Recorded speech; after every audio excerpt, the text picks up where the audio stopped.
considered non-amenable. And they're considered exotic, actually. Yes. Well, that's what I figured, because I mean, they're not domesticated, so it's just correct. Yes, vastly different but there ballgame. are, it's different and then same at the same time. I mean, so there's state regulations and then the USDA regulations, but on the bison, I believe it has to be state regulated, but not USDA I'm pretty regulated. sure that one's right.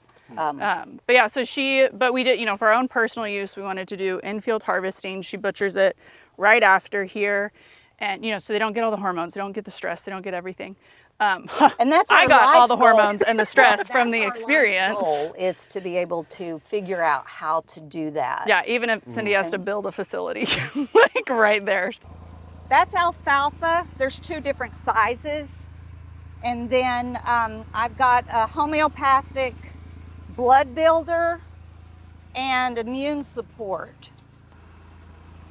And this is red minerals, garlic minerals. Are you using the puppet and to do it evenly? No, it just helps. Are you able to see this? Stealth. Well, there's fresh manure here. Alfalfa pellets. Did just get her darted. Once Dakota starts eating. See the a red lot dogs? more. Losing their red, which is also kind of cool. Come on. We always say it's not your fault. You got a funky horn.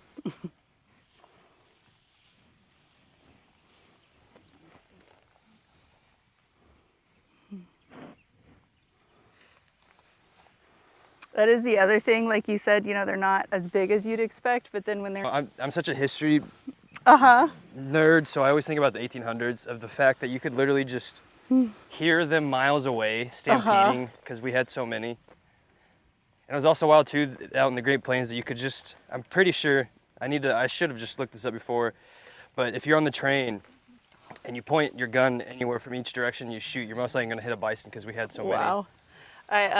The regional conference that we had, there was a historian who talked about bison some, and I love the quote of, I don't remember, some cowboys or something that said, like first they heard the thunder, and then for 3 days straight, they saw nothing but bison pass through them. And it never ended for 3 days as they came through. Just seeing the Great Plains too after they left, before and after too, it would have been crazy to see. Well, and there is even some really cool stuff about their specific hoofs and how it even differs from a cow's hoof in tilling the ground. That's so cool just to watch them, just how they walk. But we are here in Oklahoma, and as you can see behind us, we have some big, beautiful bison. I'm here with Sydney at TLC Ranch. If you could just give us a brief intro, because you actually didn't start with bison.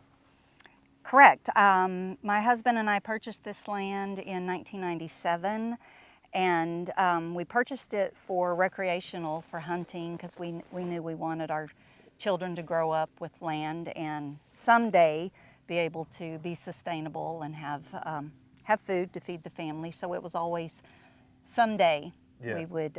He didn't want to raise cattle. Excuse me. He always knew he didn't want to raise cattle, and we're in the heart of pecan country, and so that's how we started with the pecan trees, because they were native here. And then as we wanted to add, in addition to the wildlife, we added the bison in. And that was 5 years ago? The fall of 2021. So, yeah, fall of 2021. Actually, September, I want to say 27th. So we're right at 4 years. And then what's that experience has been like so far, especially as, you see them right now feeding and having some water. We've got some in the background making their way back here. What this has been like? Well, until April, it was amazing. Everything was, you look forward to coming out, feeding them, socialize with them, mini sunset with them. And then in April, with all of the floods, came a flooding of this pasture behind us here. And we spent a lot of time in the orchard, as we will see eventually, and we lost sight of what was going on with the bison. We thought they were having a good time rolling around in all the water, and then within 2 months, they started getting sick, and two died like back to back, and we contacted Texas A&M and sent two, actually within by the end of the week, 2 more had died.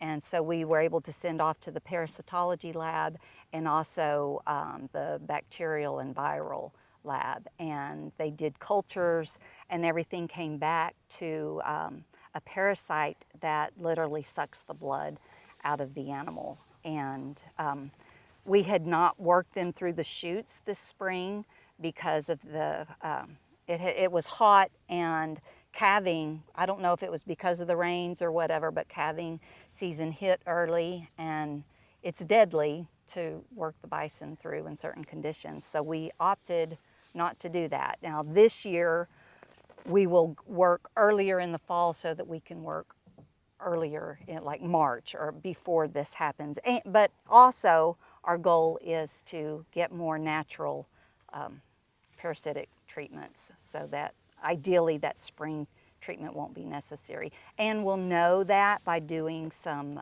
fecal samples and just seeing where they are. And also the other prevention is we're now completely set up for the rotational grazing. So they won't be spending any more than 2 to 3 weeks on a pasture, and the parasites, they don't last. I forget exactly what their cycle day is, but we have the opportunity to rotate to 6 different pastures right now. So by the time they make it back after 2 to 3 weeks, the parasites should take care of themselves. Are there many bison ranches that do rotational grazing? I don't know of any, well, that's not true. Here in southern Oklahoma, I don't know of any. I do know up in the Northwest, they rotate because I attended a conference up there with the Savory Institute. I believe the Savory Institute had a speaker up there. Tell them about hoping to bring in the meat chickens after the bison. Yes, that is a goal as well. You said you want to do meat chickens too? So We how have would that them. work And then? my husband's turkey. Also, chickens are turkey. Yeah. To bring actually they can graze with them. We just don't have the facilities yet. But Yeah. if you were to visit us a year from now, I think you might see it. And Talking about then, scraping. so how typically for bison ranches, say they have this pasture, would they just let them roam for essentially until they harvest them, or how is that typically compared to you doing rotational grazing? Yes. That I mean, a lot of people think you should be able to keep as many bison as you do cows to the acre, and don't ask me that because I can't quote what that is. But I don't believe that's true with the bison, because they're accustomed to moving. But what we saw before we started the rotation is they'll rotate. They'll start all the way down at the north end of the pasture, and then by noon they're on the far south end. But they just they pick what they want. They cherry pick along the way, and then there's a whole area that they never touch, that they never trample on. We're not getting the full benefit of the rotational grazing.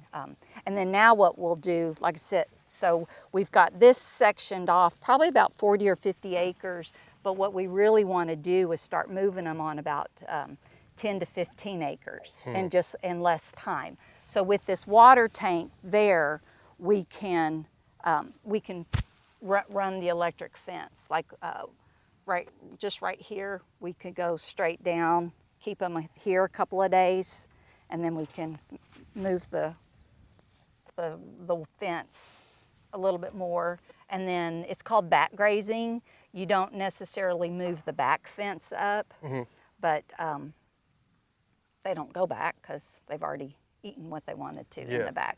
But that's how we will benefit from the natural instinct of the animal to trample, to get the native seed in the ground and move it. And then with the chickens coming in behind them, cleaning up the manure, scraping. And that's one of the things with the apple cider vinegar. You can tell a difference in the consistency of the manure. Something with the pH, the dung beetles, the microbes dissolve it. It's interesting. And then you said for the 10 to 15 acres, is there any worries that with that they'd just get out from compared to having this much open land? Well, that's where we need to pay attention and Yeah. make sure that they haven't overgrazed it and that they have plenty of water, and then open it up. So we started larger, rotating them, and then we'll go in smaller. What makes a bison happy?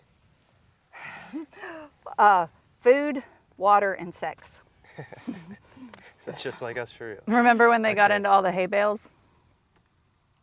Oh, what'd you say? Remember when they got into all the hay bales? Yes, they did. They got into all the hay bales? Yes. It was our first baling with them out here in this north pasture, and my husband was so angry because the guy that we had hired to bale had pulled the fence across, so he blocked them off of that north pasture. Now they still had water all the way down here, but I mean, my husband, he was just, I can't believe they did that. You know, that's just lazy. He needs to just get off the tractor and open up that gate, let them get to the water. Well, he goes and opens up that gate, and they come flying in, and they are dancing with those bales of hay. They tore up every bale of hay in there. Tiffany has a video to music. It was hilarious. And then my husband's like, well, cows don't do that. They definitely don't. Ranching overall, but then once you had bison and it started off well, and then you had a big event in April? April, end of April, 1st of May. The just catastrophic flooding, raining. It's only supposed to happen once every 100 years, and this is the second time. It happened in 2015. And again, I'll show you some areas with the pecan orchard, but we didn't own this property in 2015. But as we've driven down this gravel road, whenever it rains a lot, this area right here holds water, and the ducks absolutely love it. Hundreds of ducks, if it's a rainy season, will be in here. And so when the rain came April, 1st of May, the bison, you can see here where nothing grows in there. Mud puddles, and they loved it. They laid in here. Would they just wallow in Oh, these? yeah. Okay. Yeah. And the calves were in here, and it turns out that it was deadly for them because the parasites, they can't live in a sunny environment, and they were all up in these weeds, underneath these weeds. And so they were, the bison were defecating and drinking and wallowing, and the particular, I don't know where that parasite came from, but it is a blood-sucking parasite. There's been some other ranchers hit really hard with some other parasites. One friend, 5 of his calves born and died within a week from a cryptosporum or something like that. Ace, you don't want to catch one? After now, just show you. It's hot. All right, can you grab one? I cannot do it by myself. Asa, come show him the chicken. Come show the camera. Come a little closer. Whoa. Are you an expert at hatching eggs?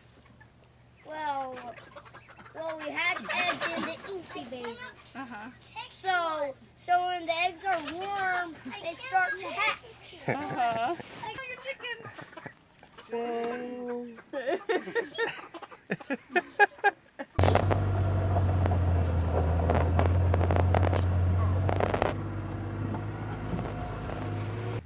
They'll come out here and turn around, and then you shut because they're not just going to automatically run, they'll hit this, and you don't really want them hitting this. You want them to go down there and turn around. So, okay, so the bison, what they'll do is whenever, say you reopen this, they will just run and then just run back. And Right, right. And then when they see they can't go here, then they take off. Will they still hit that panel? No. Interesting. That's the idea, for them not to. Want to stop, not let them come in here. Like we'll do one here and open these, see these slide gates? Well, this slides. Okay, so then you just slide that through and then next one. And then, so we weigh them here. That's the way ours is. Some weigh them there, but yeah.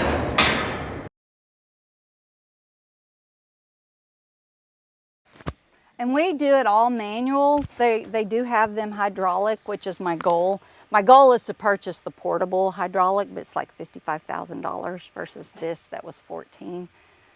And then so what happens is you try to get them all the way here, and I'm assuming the bison head wants to be right here. Correct. And then, Correct. And then you need this because you can get injured. So then the doc medicates them, or vaccinates and deworms, and then tags. Okay, and then The ear tags. I'm assuming then once that ends, do they just kind of? Then, well, the gate, depending, well, they'll go out this way. We have that gate. See that gate? Do they go out through this door then, or how? No, do they? right here. We open this.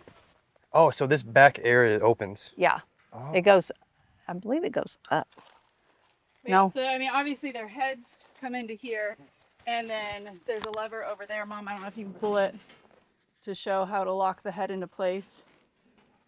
So that's to keep them right there, so they just stay still, so we can properly weigh them, deworm, preg check, and then once that lever's released, and then this gate opens up, there should be a latch over there on your side. Yeah, there is. I just don't know. I've not ever worked it. So. One of the craziest things, if you want to see over here, one time it was our first time with this setup, and we didn't lock this in here. See, it's actually not fully aligned. I do see it. This green part to this yellow. Yeah. And so the bison would run so full force into the yellow that we had scooted this too far up, and we had to stop in the middle of what we were doing and go get a bulldozer to try to move this further back to make sure it was locked, because that's the force of them running in was actually separating. And that just happens so fast too. Oh, yes. So it all happens so fast. And I mean, that's the hard when they run full speed at that, and the person who's working that lever to make sure that they get, because they'll even try to turn around in a space like this, which I know sounds so crazy. This actually also expands and can tighten to just try to hold them in place, so we can do it as quickly as possible and get them on their way. This door right here is for the vet to be able to do a preg check, and so we make sure all the pregnant mamas are okay and they all have their babies, and there's a scale under there. Whenever you first started having bison too, was this the same area you started out with? Like there was nothing here. Yeah. When we first worked them, the vet has that portable unit that I was talking about. So we did some with those portable panels, and then worked them through his chute. But we had 16 then, and that was, although actually we worked the 16 at his facility before we got him, and then when he came out the next time, we had 3 babies. So that's how Carter ended up with his horn part way off, and then we harvested the other 2 for meat. That's the other thing. So we harvested the one for us, and that's what we're using, the end of the chili for lunch in this heat. But then we had a friend buy the other one, so he bought that one outright. So then the butcher could come and do the on-site butchering. And then whenever you did the on-site butchering, what's that process like? Oh my goodness. We were not aware, we were not prepared. Yeah. Because my husband had told me that morning, he said it could go one of two ways, and I'm kind of a step one, step two kind of person. So he's like, it could go great. She's going to shoot it. It goes down.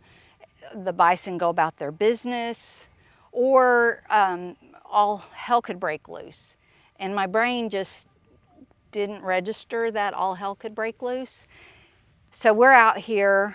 She shoots it. This is not the one where she had to go across my chest. Mm-hmm.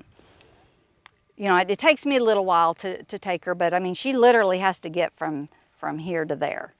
And bullet right here. It goes down. Tiffany's in the back. So there's 4 women. We're just, oh, thank you, Jesus. We're just, yay. And then all of the sudden, the whole herd comes and they start picking him up. And they're just gordoning him and just picking him up, and they're running. And then all of a sudden, I'm remembering he said all hell could break loose. And I'm like, we're experiencing that, and we don't exactly know why. And the sharpshooter, she's got, so many bullets, and she's trying to put them in the ground, and I'm circling as best I can. And they're just, it's like circle it, like Indians, just, Yeah. And the men are nowhere to be found. They're supposed to be bringing the tractor to get, and I'm usually not like that, but that's how we all feel. It's like, where are the men? Yeah. They're supposed to be with the tractor to get, because she's wanting to get out to cut its neck, to bleed it. And I'm like, no, this is not safe. And she's like, and we're seeing it all become burger. It was, and we were very glad that it was at least going to be our animal that wasn't for somebody else. Yeah. But that's how it went. And so when the tractor came out, then it could, and another vehicle, we were able to block off and let her safely get in and cut it and strap it up and take it off. That have Yes. their own thing? Yes. Yes, and almost even if it's a bartering thing, where say these people grow vegetables and they can bring, but they don't have cattle, or they don't have pigs, or they don't have fruit. Somebody bring what you can bring and take what you don't have access to. Do you have any neighbors that grow their own vegetables or fruit? There is, yes. But here's the deal. Here's my biggest challenge with hearing, shake the hand of the guy that feeds you, or I know what normal gardening is like, and they spray glyphosate, they spray synthetic fertilizers, unless you go out of your way to have healthy organic. The average farmer Joe Blow is still toxic. Yeah. And I don't want toxic. I don't care if they're next door or not. So I'm about ready to, there's a lady that has a nursery, and I'm gonna call her and see if I can pay, I'll pay her even if it's like a normal plant. If I provide her with organic seeds, will she germinate them for me? Because I'm challenged with sticking with it. I can do it, but I'm challenged. Yeah, this is actually now that you say that, it's so Christian. You see how flat this left part is, and then, as I'm moving my hand up, it kind of goes up higher to where then you have this giant hill of sand. Before this flood, it used to look all like on the left of how flat this was.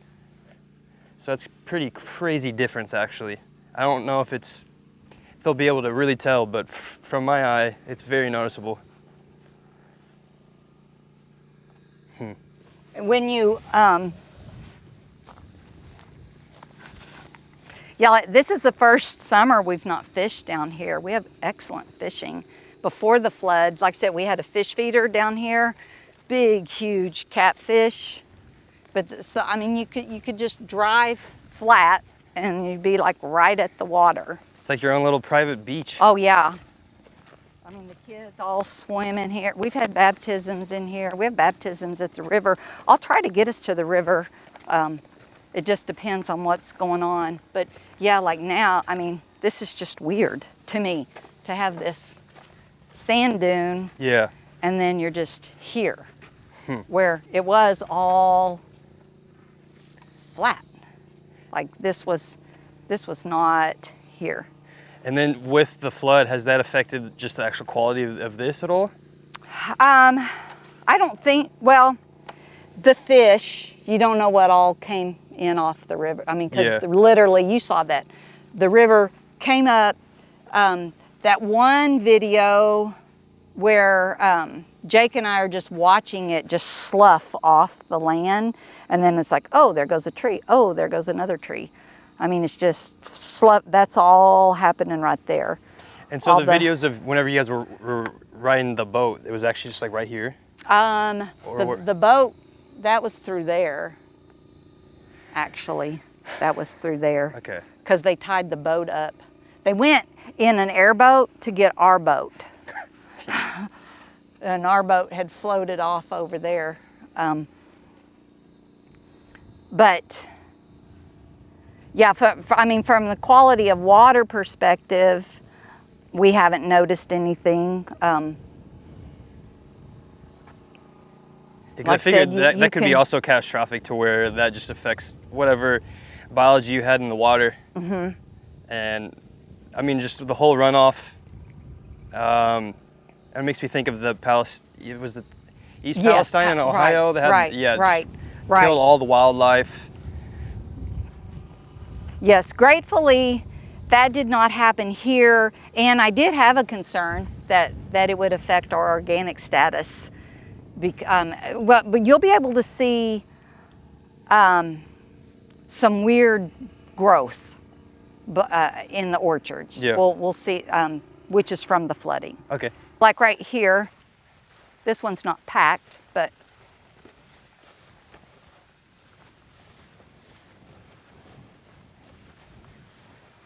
Oh, now I see. Wow, that's right there.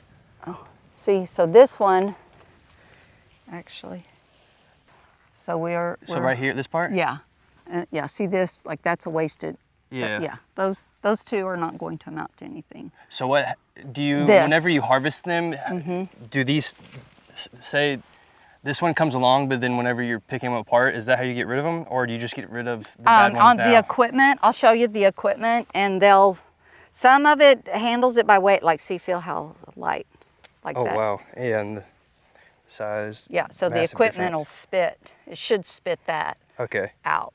and then so this is Yeah. what So the the pecan, is it pecan or pecan? pecan. Pecan plant looks like, and then you just open this. Yeah. So when you shake them, these open. I mean, yeah, it's like we're really getting ready to, it's getting close. 'Cause you can see when you look up there, you know, they're like, this is starting to set, this is called shuck separation. And so ideally you shake it, this opens up, and the nut comes on the ground. Okay. And then I'll show you the equipment. that Yeah, I we didn't go even with. realize this is what I could have seen this, and I would have never guessed that this is what a pecan looks like, or the inside. Yeah. Very cool. Yeah, so like this one's already hit the ground. Animal. So one of the big challenges between now and harvest are the birds, because they are Just come and munch it? birds and squirrels. Yeah, and so the scab, and this is the challenge of being an organic grower, is there's few products that are allowed. Thyme oil is one of. I use 3 different products to try to keep this from happening. The challenge is we had like there was at least 6 weeks to 2 months that we couldn't get equipment down here. So, and it was wet, which breeds fungus. Yeah. But I use 2 different biological things, Serenade and Regalia, and then Thymic. And then with all of those, I use an orange oil base. And, So how, Yeah. whenever you plant a pecan tree, how long are you expected before you get your first harvest? 8 to 10 years is what they tell you to be prepared for. However, in our situation with that, we planted in this orchard in 2013, and then in 2015 the flood came and we lost the majority of the trees. So then we replanted in 17 and 18. So that's pretty, so this is still a fairly young orchard. So this, again, this will be our 3rd year of any kind of a harvest, and we expect, I mean, maybe twice the amount of what we got last year. And then when is there a typical time in the year whenever you're supposed to harvest? Yes, on these are called improved varieties or paper shell, mid-October to end October, which, like I said, we're a little early right now. And then on the natives, it's anywhere from Thanksgiving to the 1st of the year, end of November to 1st of January. And then is it similar to maple syrup to where you only harvest in that and then you just harvest it for the year's worth and then just wait until the next year? Correct. Okay. Pray for the next year, because with pecans, your weather challenges, because this has happened to us, if you get a late freeze, if you get a late April, like April 21st, 22nd, 23rd, sometimes that happens, they've already,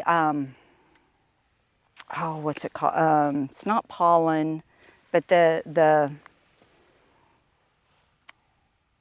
little fuzzy things. Can't believe I'm going, my mind is going blank. But it's what's needed to create a pecan. That happens in early April. If you get a late April freeze, then you're done. You will not have, you won't have a crop. And then in the fall, if you have heavy winds and rains that knock the crop down and the squirrels and the birds get it before you can get your equipment out to it. Yeah, the whole weather aspect, that's what consumers need to really understand, because like you mentioned, 1,600 trees, but one example, if that did have the freeze early, then you just lost the whole crop for the whole entire year. So you're just kind of SOL there. Correct. And here's where the government is no help, because there are different governmental insurance programs. For us in particular, you have to have a history of selling your product. We're in our so I told you our first year, the company that we had the agreement with, the verbal contract got bought out. So all my pecans went into cold storage and didn't get sold because we were not expected to do online sales. And then getting the audit by the government, that was not in my plan. Same thing last year, the still ongoing tax. So we've not really done a full-on marketing campaign to sell our pecans. So they're in cold storage. So I don't have a history of selling my organic pecans. So I cannot get any kind of insurance from the government on my crop until I have, they don't care about, it's not based on what I harvested, it's based on previous year's sales. So how do you get into a previous year sale? yeah, it's ridiculous. Yeah. So Sydney, you're saying there's like right here? Yes. That's crazy. So I'm 5'10", 5'11", 6'10", but right here, as you can tell, that there's difference in colors. And that's because, so Sydney has mentioned 2 different floods and one in 2015. She was saying how it came up all the way to here. And so if you can envision, obviously water above me, all throughout this field. And then try to think about the aftermath of that, and then trying to go back to farming or ranching. It's not like they asked for that. That's just crazy. And this is also why I say shake the hand that feeds you, because, well, one, context is key, but obviously there's natural disasters everywhere. On the east coast of, Carolina, Hurricane Helene. Here, this massive flood, not once but twice. And so you kind of just have to roll with the punches. You're forced to roll with the punches from a financial standpoint, but later from everything. A lot of farmers and ranchers, they love what they're doing. And so this is what I want consumers to really understand, that stuff can literally change overnight. And most people are not aware of that at all. And so how can you get folks to even care about that?